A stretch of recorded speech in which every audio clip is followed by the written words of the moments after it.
Hello, and welcome to the podcast Reversing Diabetes with DelaneMD. This is episode number 196. We've got 4 episodes to go until 200. I'm Delane Vaughn, physician, board-certified family practitioner, former ER nurse, healthcare provider of veteran status, and the host of this podcast. This podcast is dedicated to making available strategies for women who are not quite ready to let go of their longevity, their vitality, their vigor, and their gumption. This is for women who know that life is a gift and they're not ready to let go of that. They're not ready to start that downward spiral into being old and being diseased. Most of us understand that as we get older, the crispness and the exuberance of our stamina might dull a little bit, but we're not ready to blunt it out entirely. When we get a diagnosis like diabetes or prediabetes, we see it as a warning shot and a threat to that gumption, to that vitality, to the spirit that is us. The more we learn about it, the more we realize it has to be reversed to really protect that. This podcast is dedicated to strategies to helping women do that. So let's get started. Today, we're going to talk about self-sabotage. If you've been listening to the podcast for a while, you know that I read a book. It's called The Mountain Is You. It's by Brianna Wiest. If you've listened to the podcast for a while, you know that I read a lot of books. And let's be honest, when I say read, I always mean audiobook. I listen to it. But I spend a lot of time consuming information from books, almost probably to a fault. But either way, this book was money. It was amazing. I highly recommend it. If you haven't read it, please do so. I recommend it highly. You can get it on Audible. You cannot get it at Barnes and Nobles. They were very clear that they don't have that book because it was privately published. I don't even know what that means. I got it on Amazon. I'm actually rereading it until I've squeezed every last morsel of information because it's that amazing. So I highly recommend it. We're going to talk a lot about that today. So that's where a lot of this information comes from. If you enjoy this podcast, make sure that you listen to that book because you'll kind of be able to expand on that. Before we get started, a number of things. One, there are tree guys working on some trees in my house, on my yard. So I don't know if I've shared this ever before, but I live in a house that was built in 1911, and there's always some project that needs to be done to this house, and it's old. And some of these trees are, I swear they must have been built, like planted at that same time. And so they're like growing into the foundation and they're growing on the roof. And so I'm having to pull a bunch of them out, and it really hurts my soul to do that. But I think it's best to keep my house upright. So we do this.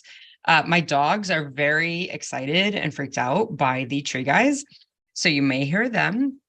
In addition to that, you may hear chainsaws. Everything's fine. And hopefully, please God, for the love of all that's holy, I hope we don't hear any crashing or anything horribly crazy outside happen. So, but if there's crazy chaos, we're gonna work through that. So I hope you can't hear that, but if you do, that's what it is. I also want to tell you before we get started, if you are listening to this podcast and you are making the changes that I recommend during this podcast to the diet that you have been eating, recognize if you are on medications for your diabetes, those medications were started for the way you used to eat. If you're making these changes and you're eating differently, your medications are going to have to change. And if that doesn't happen, you can get very, very sick. This can be very, very dangerous, like hospitalized and death dangerous. So I need you to make sure you have a good line of communication with the healthcare provider who's prescribing these meds to you. Make sure you have a good line of communication with them and that they have clearly said, hey, listen, I want you to share your blood sugars with me in this way. So go ahead and email them to me or fax them to me or call my nurse, whatever that looks like. They will have a way that they want you to do this so that they can review those blood sugars and give you guidance as to when to pull you off your medications in a safe way.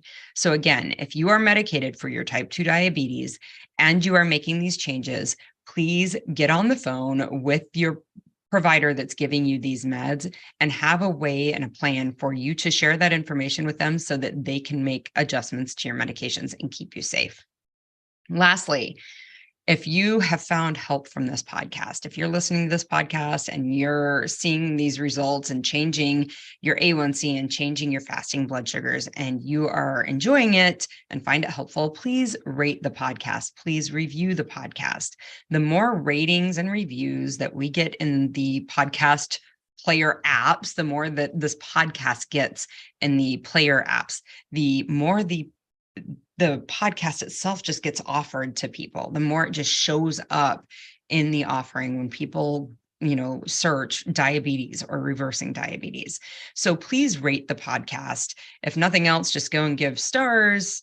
I hope it's 5 stars or 4 stars or however many stars it is. I hope it's the max. If it's not and you want to hear something else, send me an email, Delane@DelaneMD.com. I'm happy to listen to any, I love hearing what people want to hear about because that gives me something new to research. So please send that to me and let me know how I can help you better.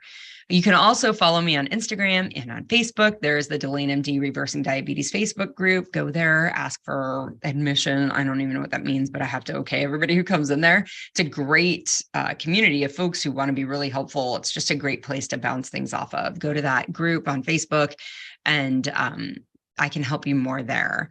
Also, anything that I do for free, like anything that I do, like just webinars. On Monday, there was an amazing webinar on stress and diabetes, and there were a number of women there. And I had a colleague of mine teaching breathing techniques, teaching active relaxation techniques, teaching yoga poses, all of the importance behind that, and the way that we can actually do these active stress relieving mechanisms or strategies to help us calm ourselves, because that really does play a huge role, not only in general diabetes care, but also in general health.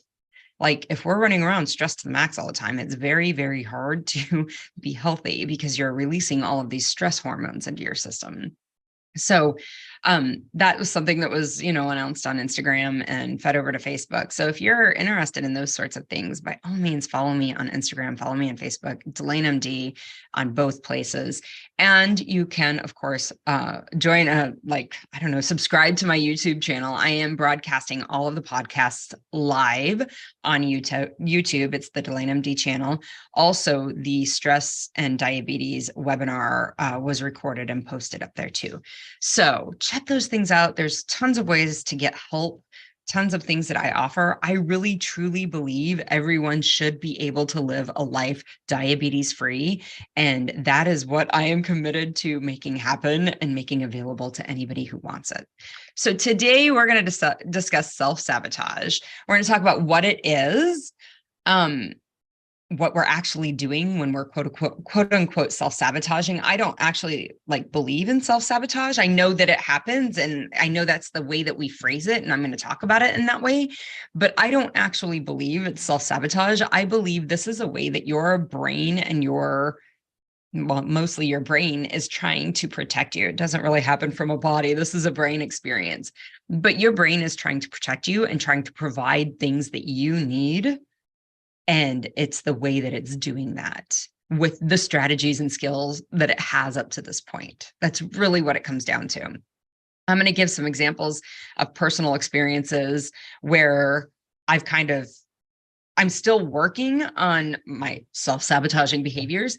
And then I'm going to give examples of experiences in my own life where I actually feel like I've done a pretty good job of mastering not doing self-sabotaging experiences and just the difference between those two places. So what is self-sabotage, quote unquote, self-sabotage? This is an unconscious need that needs to be fulfilled, that we're trying to be fulfilled by a behavior that really isn't serving us, or that we don't like the result of. It's not serving our bigger goals. So to resolve these behaviors, we really have to go through a process of uncovering what we need. And this is absolutely what we do in coaching. This is probably the heart of coaching. I always joke about what the difference is between my group, the DelaneMD Reversing Diabetes group, and what, you can get at Weight Watchers or Jenny Craig or whatever. They're going to tell you what to eat. You don't need me to tell you what to eat. You know what's causing your diabetes. What you need to figure out is why you continue to eat those foods even though they're making you sick, right? That's self-sabotaging. And that's what we do in coaching. We really go through the process of uncovering the thing that we actually need and what our thoughts are around them. So sometimes this involves pinpointing a belief or an event or our beliefs about certain events and figuring out the feelings that these thoughts, these beliefs cause in us, and then learning to release that feeling, to let it go.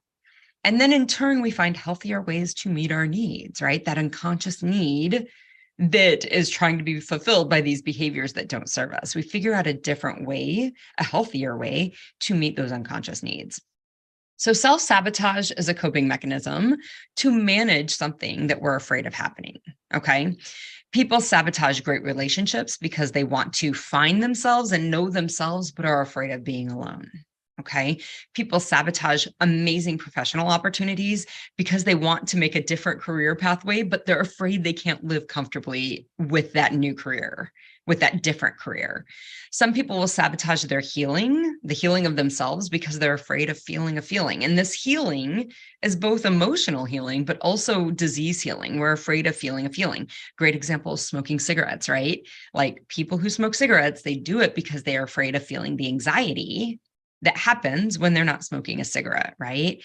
We're afraid of feeling a feeling and we sabotage our healing because of that.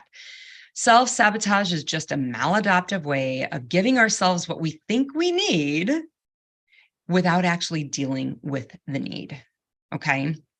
So we have an unmet need or an unconscious need, and we fear the emotion we will feel, and we use these maladaptive ways to manage that feeling without ever dealing with the need, okay? So some examples that I've heard in clients or that I've lived in my own life, I'm sleepy. This is a big one. I did this all through residency, and even I'll be honest, to this day, although I protect my sleep so much better now than I ever did in my past, but I had the belief, and still sometimes do, I'm sleepy and I'm afraid I won't get enough sleep tonight, or I won't be able to sleep tonight. And so in residency, I would absolutely eat to manage it. I mean, like I would get a call in the call room and they'd be like, we have an admit in the ER, and it'd be 2 a.m. And I'd be like, all right, I'll be down in a minute. And I would literally stop by the cafeteria, get an ice cream, get a cookie, get something. At the very least, I'd get a Diet Coke so that I could manage. In my brain, I thought I was giving myself energy. I thought I was managing my sleepiness. But I had this thought, I'm sleepy and I'm afraid I'm not going to get enough sleep tonight. And it was true. And so I ate because I was afraid to feel fatigued. I was afraid of the discomfort that would come with the being fatigued. And I believed it would give me energy. Okay. We see this with sadness. I'm sad and I'm afraid I won't be able to find comfort. So I eat because I need to feel better, right? This is where the term comfort food or funeral food comes from, right? Like there's sadness and we're afraid that we can't feel that feeling, or we're afraid of the discomfort of that feeling. And so we eat in order to manage that feeling. I'm lonely and I'm afraid I won't find companionship. So I eat, and because I feel like I need to feel less alone, right? Like this is going to help me feel less lonely. I'm afraid to feel that lonely. And so I eat because I want to not feel that feeling. I have an unmet need and I'm not able to feel it or manage it. And so I do a self-sabotaging behavior to help get some relief from it. Bridget Jones's Diary, that series of movies, entirely dedicated to this issue, right? Then we have feelings like I'm busy and I'm afraid I won't get it all done. And so we eat to feel more relaxed. This is clearly a maladaptive mechanism. There is nothing you can eat that fixes your to-do list or gets more done on your to-do list, right? But this is where like afternoon snacking. So in our residency clinic, we had a candy drawer. There was an entire drawer with multiple bags of candy in it, anything you'd ever want. Bowls of candy at offices, right? Like this is the same thing. This is why those are there. This is why people struggle with them. This is why women come to me and are like, I just can't stop eating candy in the middle of the afternoon. Why am I sabotaging myself this way? This is why you have a need to feel more relaxed and you have a fear that you're too busy and it's not going to happen. And so you do this maladaptive behavior thinking it's going to make you feel better, right? So interestingly, all coping mechanisms, good or bad, healthy or unhealthy, are just a way to cope. They never solve a problem. When I'm sleepy, eating does not create like rest. When I'm sad, eating does not create comfort. When I'm lonely, eating does not create companionship. When I'm busy, eating does not fix my to-do list, okay? Coping mechanisms are strategies or adaptations to deal with the stress, the feeling of the stress, not a solution to the stressor. And for a moment, you do kind of get a release, right? If you have a stressor at work, say you have a big project due and it's due tomorrow at 8 a.m. and it's 10 p.m. and you still have 8 hours of work to do, and sleep to get and showers and all of the things you have to do, and that time between when the project's due, you want to cope with the stress of it. You can do healthy coping mechanisms like maybe exercise or meditation or a warm bath, and you can do unhealthy coping mechanisms, a glass of wine, a cigarette, food, whatever that might be. But none of these mechanisms get the project done. None of them do. Coping mechanisms are simply strategies or adaptations to deal with the feeling of stress that create some temporary relief. They are not solutions to the issue at hand. And on some level, we know that. When we're like self-sabotaging, we know that the thing that we're doing is not fixing the problem at hand. We almost know there's like some incongruity there. There's like incongruence with what we're doing and the problem. And we know that this is not actually going to fix the problem on some level. And it creates this really sticky feeling within us. And that's what we recognize really as self-sabotage. Usually self-sabotaging behaviors come from a long-held belief that we have about ourselves that we haven't examined and we haven't challenged it. We haven't actually questioned it. Is it true? Over time, we become so attached to the belief and the feeling and the action that comes from it that it becomes sticky because we know that it's not true, but we start fighting for it. Okay. So I'm going to use some examples of where this came up for me recently, all within the same like 72-hour period, 48-hour period. And it's kind of funny to me now. So I see the place where I have not yet mastered these self-sabotaging behaviors is my alcohol consumption. I will sabotage myself with alcohol. My thought in my brain that's being challenged, but not yet entirely unpackaged for me, is that alcohol will help me relax and unwind. Okay. And I don't mind having alcohol in my life. And I don't even mind having alcohol in my life with that fib that it helps me unwind and relax. Although I know it's not true, right? It's not the only way. I get that feelings temporarily, but I also know that there are ways to create that without using a glass of wine or a beer. Okay. In my brain, I'm like, I don't really have a drinking problem. Like I'm not getting DUIs left and right. I'm not, they aren't talking about taking my kids away from me because I'm such a danger. It's not like that for me. I truly just don't like the way alcohol shows up in my life when I overuse it. But I really do enjoy the taste of a half a glass or a glass of wine. So I have to really work on unpacking my belief about it helping me relax and helping me unwind. For me in the moment, why it turns into the self-sabotaging behavior is I'm afraid I won't relax. And so I'll drink one glass of wine to help me relax. And then one glass of wine might turn into maybe a second glass or, a second half of a glass. But if I finish that second glass of wine, frequently that will turn into 3 glasses of wine. And for me, I know left to my own devices, I would drink an entire bottle of wine. Okay.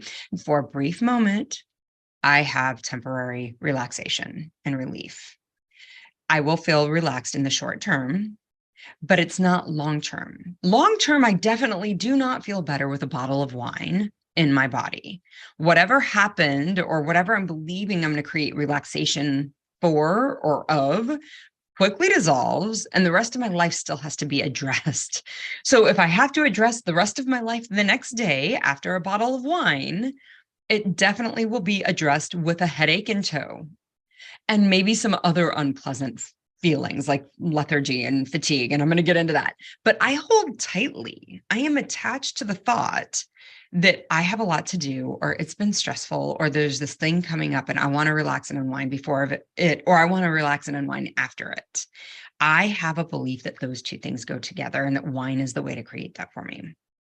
So I feel bad. And this is when the stickiness of knowing that what I believe isn't even true, because wine does not really create relaxation. Relaxation is always available to me. I will tell you, if you transport me to a beach and I'm in the sun, I do or don't need wine. It doesn't even matter. I'm going to sit there and I'm going to feel relaxed. I can go to a massage and I feel relaxed. I can do meditation and I feel relaxed. At the end of a yoga class and I'm doing shavasana, I feel relaxed, right? Like relaxation has nothing to do with wine. Wine is not the only way to create relaxation for me. Okay. And there are some things about wine that I don't really like. So where I saw this happen to me was actually last weekend. Again, I don't have a drinking problem. There was nothing crazy going on. I'm not like staying up until, 2 a.m. drinking and then being miserable, although there is a certain amount of misery that I will describe here. But I'm working this actual coming weekend. So I knew that my weekends were not going to be as relaxed coming up as I wanted them to be. So I was wanting to have some wine, and I totally had the belief, like, I've got to get it packed into this weekend before the next weekend, because I want to relax and I know it's not going to be there. There are all these beliefs. So, and of course I hold to these beliefs.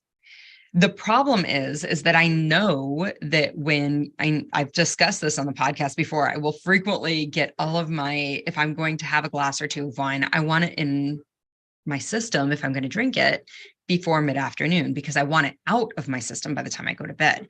This is where wine, I enjoy the taste of it, but the way it shows up in my life, I do not enjoy. It absolutely negatively impacts my sleep. It makes my sleep restful at best, and not very, just kind of miserable at worst. But I hold to this belief, right? So this is where that stickiness comes in. I hold to the belief that I need it to unwind. I want the wine. I want to argue for the wine, and I protect the time as if I'm entitled to it. So think about if any of this sounds familiar for you with your food. Okay. I want the cake. I'm going to protect when I get to have cake. It's birthday and I get to have cake here and nobody can take it from me. Right. This is also how food sounded for me. And this is frequently what I hear when my clients talk to me about this. I want to be able to like my food. I don't want to have to think about it. I want to be able to enjoy it. I'm the same way with the wine. Okay. So I had the thought, I have to work. I want to be able to unwind. I was afraid that I wasn't going to be able to unwind. I was going to have all these stressors of work associated with the following weekend. And I was afraid of that discomfort of it. Right. And so I wanted to enjoy something. I wanted to have some relaxation and unwind now. So what happened? There was one glass of wine, and then I was over poured the second glass of wine. It was not a half glass of wine. It was probably over poured for even a full glass of wine. And then I went on to a third glass of wine. All of this was done by 6:30 in the evening. I tidied up my house and I was in bed by 9 p.m., right? Because that's something I really do protect, as my opportunity to sleep. But I woke up at 3 a.m. and I couldn't go back to sleep. And this is very, very, I know that this is how it works for me. This is very, very typical for me if I overconsume wine.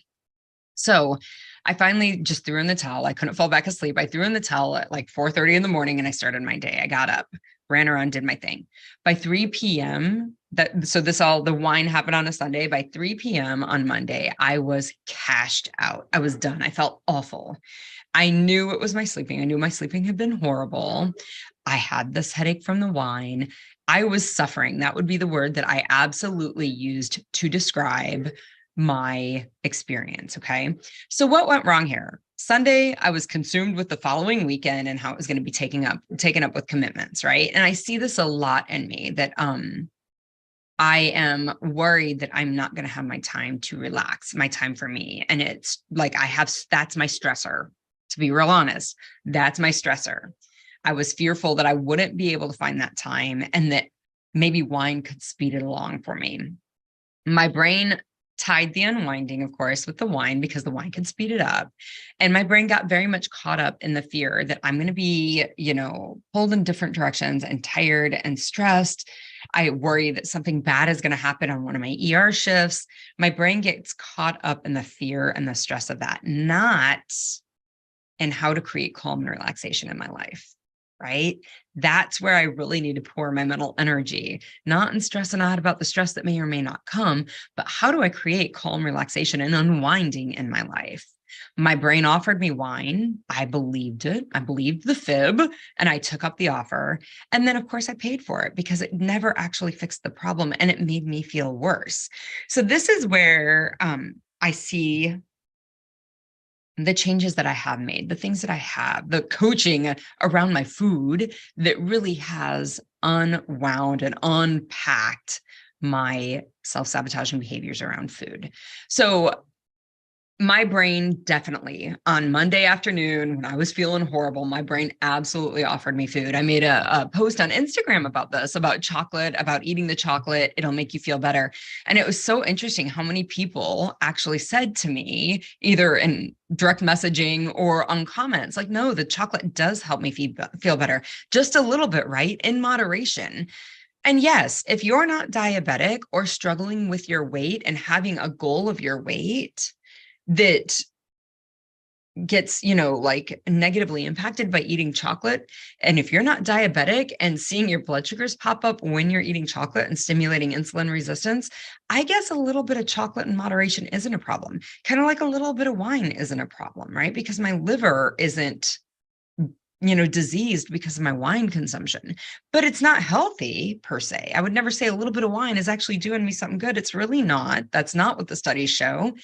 And if you are struggling with your weight and you know that this chocolate business keeps you from that goal, or if you're struggling to fix your type 2 diabetes and you know that the chocolate keeps you from that goal, I would offer that no, it's not okay to feel better with that thing that keeps you from your goal. That is a self-sabotaging behavior. So it's interesting. I posted that on Instagram, but my brain totally was like chocolate cake. Chocolate is the answer. It'll make you feel better. I have practiced seeing this for what it is so long that I saw it immediately. I was like, oh, I've examined these thoughts pretty deeply. I've uncovered that when I'm sleepy or I feel badly, I totally want to eat junk. But I've realized over the years of uncovering that I can feel sleepy without eating junk. It's not going to kill me.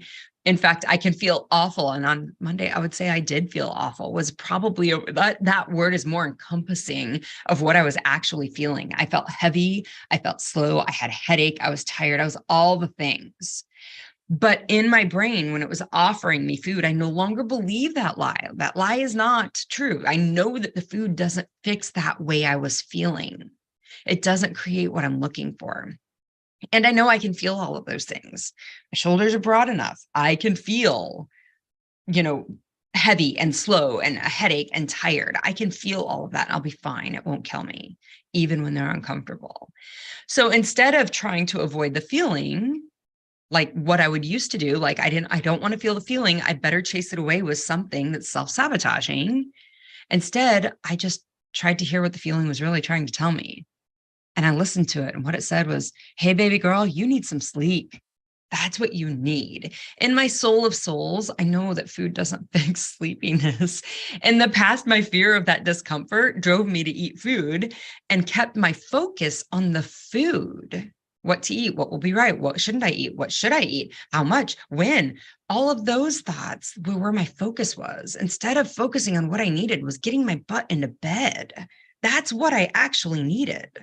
So that night, Monday night, I went to bed at 5:30 in the evening and I slept till almost 6 a.m. the next day. And I felt glorious when I woke up. The next morning was glorious. It was lovely. I woke up the next day. I took my puppy. We went for a run. Again, that's part of that Instagram post. One of my good friends posted a rather abrupt response to how much sleep I got. It was very, very funny. Check that out.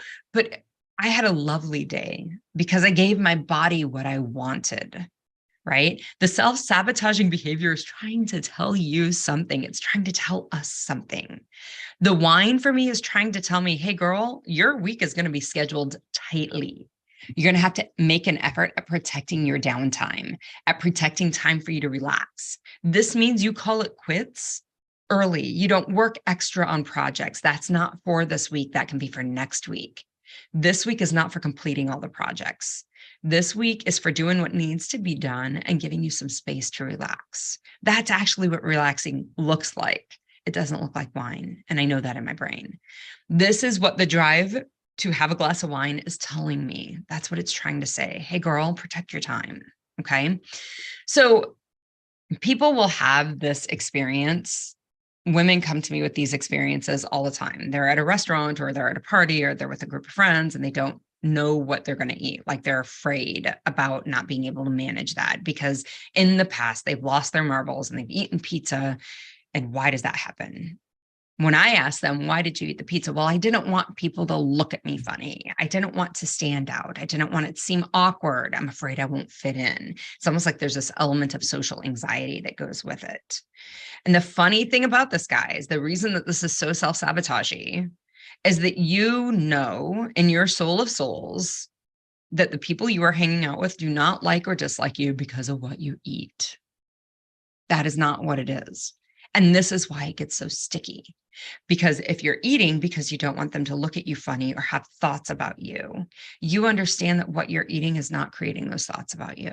If that's what they're having, it's also not in your control to control what they think about you.